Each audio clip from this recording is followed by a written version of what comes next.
Hallo, mein sehr hübschen Freundin. Hier ist dein best Freund Sam, and it's time once again for a little Maximus P tutorial. Obviously, I'm still in Berlin, where the weather continues to be delightful, though I have to air a small grievance that befell me, hat mir befallen, that happened to me on the way to brunch this morning. I was walking down the neighborhood and I saw a sign, and it said in German, obviously, it said, Wrangel-Kiez has no room for Nazis, Spanish tourists, and app developers. And the first two, fine. Nobody likes Nazis and nobody likes Spanish tourists. But app developers, is it totally fair to lump the three? I didn't expect when I took the job that I knew that it wasn't the sexiest social class in the world. I did not know that it was tantamount to being some kind of Spanish Nazi tourist. So I don't know.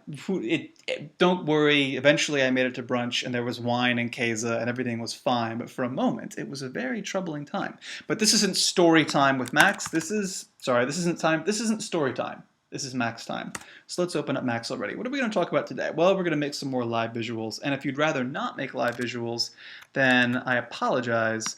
But that happens to be where my interests are at the moment, and as the Max despot, we're going to do what I want. So let's make a new project, and I'm going to name mine Tut28Viz. You, of course, can name it whatever you want. Be a beautiful, unique snowflake, see if I care. And I'm going to throw into it this file here called bfest.png. I will include this in the project when I upload it so you can have it too. This is just a little PNG file with alpha. Might be hard to tell, but the background there is transparent, so it's cross with a transparent background. So I'm going to throw that here into my project. I'm going to right-click it and go to Create Project Local Version. And this, as you can see, if you go to Documents, Max, or wherever you saved it, obviously, but I'm looking at the project here, and you can see here in media, it's got a copy of that bfest file. Just nice, something that's a little bit nice once in a while. So now we're going to make a new file. I'm going to call this tut28, and this is going to be our actual Max patch. So to get started, we're going to need some boilerplate stuff, just like we had yesterday. So I'm going to make it really quick. A trigger, a QMetro, arguments 33. This is 60 frames per second. A jit.pass. Nope, not a jit.pack, a jit.pass. A jit.p window, and a jit.window at name Charles. I like that, it's cool. It gives our window a little bit of gravitas, a little bit of old world charm. P window Charles. Tomorrow it'll be P window Bartholomew.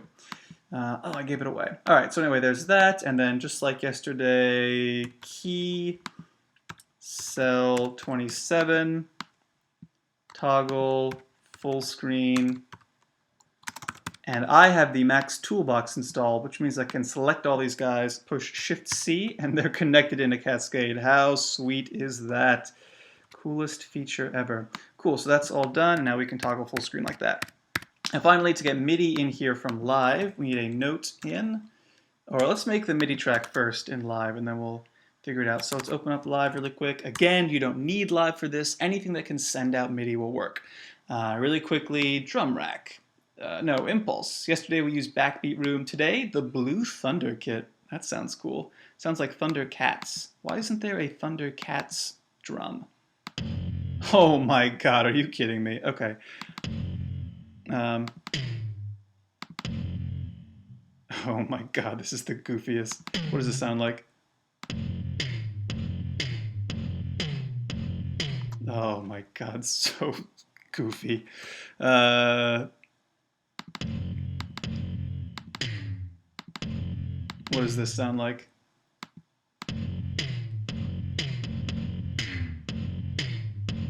So effing silly. All right, well anyway, copy that over and then go to I/O. Make sure that MIDI to Max 1 is selected, and if you don't see Max 1, you have to come up to Preferences, click on MIDI, and make sure that output to Max 1 and 2 are both on. And in case you can't see here, it's hard to see because these are both gray. I will make them red instead, but I have copied this exact MIDI clip to this MIDI channel. So anyway, now back in Max, we need to make something note in to Max 1. This will receive MIDI from live. We need a strip note because we are only interested in note ons, not note offs. And then we want to first pack these up, pack integer, integer. And now we want to route MIDI note 60. Because this is going to be the kick drum for every single one of those. Every time the kick drum happens, we'll get the velocity of the kick drum note onset out here. This is great. This is the boilerplate. This is what we're going to work from. So what I want to do first and foremost is get that image every time we get a bang from our matrix. So we're going to make a matrix here. Give it the arguments, not matrix control, jit.matrix, jit.matrix. 4, float 32, 320, 240. This is going to hold our input.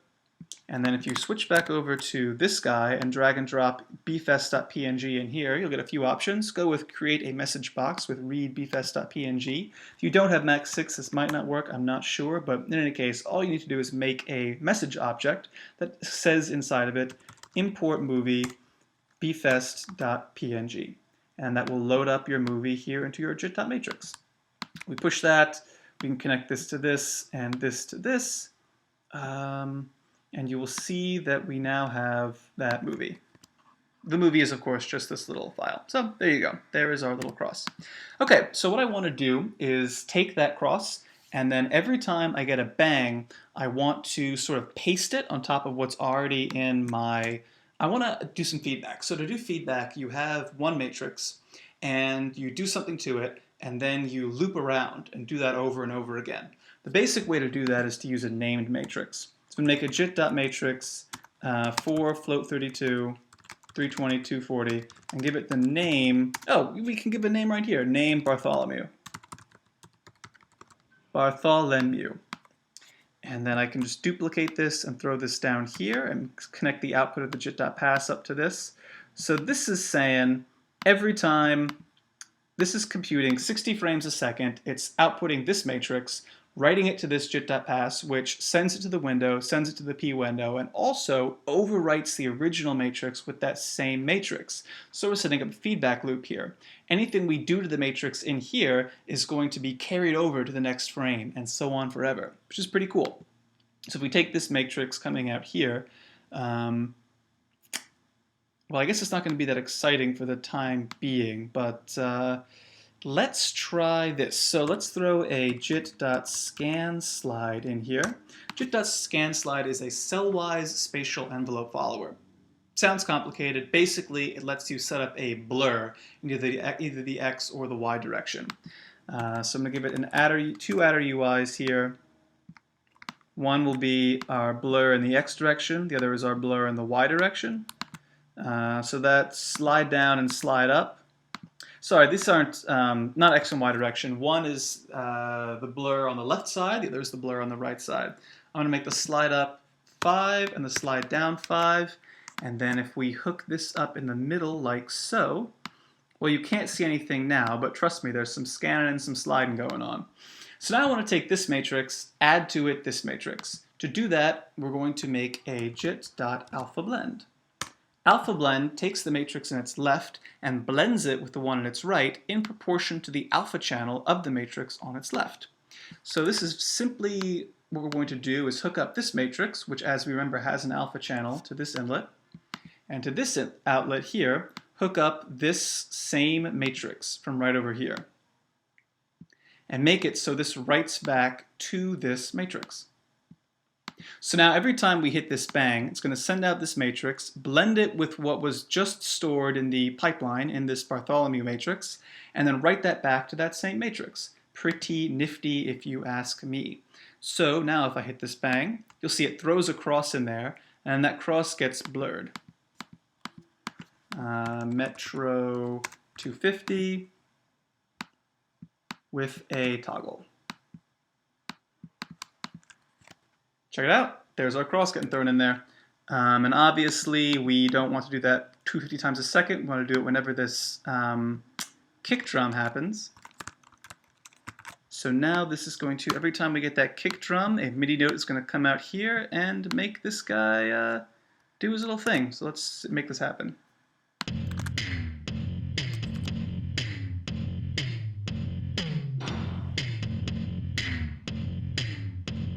Pretty cool, right?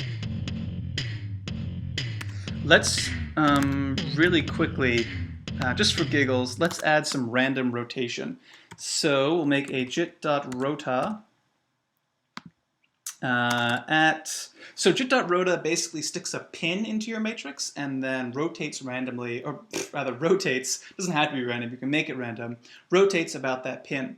So I'm going to make my pin in the middle of the matrix. By default, I think it's at the top left. Our matrix is 320 by 240 pixels, so if we want to rotate about the middle, we need to rotate about 160, 120 pixels. So 160 at anchor Y, 120. And also throw in here at bound mode 1.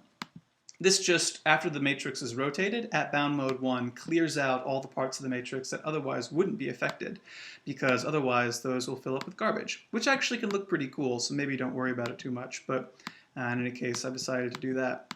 So now we'll throw in a theta, make an adder UI, give it the argument theta, and now add a random, say 127, and then scale 0, 127, 0 to 3.1415, because theta is expressed in radians, which, as we all know, go between 0 and, it should be 2 pi, shouldn't it? So 2.283, something like that? No, 6.283. Man, I am a math professional. So whenever we get this bang, we are first going to calculate this random rotation and then send out the matrix. So calculate random rotation, send out the matrix. Yeah, cool, we're getting randomly rotated crosses, which is exactly what we wanted. So now I think if we go full, that's weird, I have no idea why that's like that. But it doesn't matter. Let's go back to live and start her running.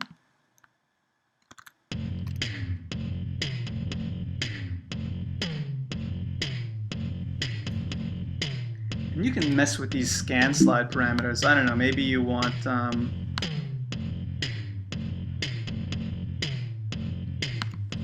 does it look like? 100, 100. Interesting.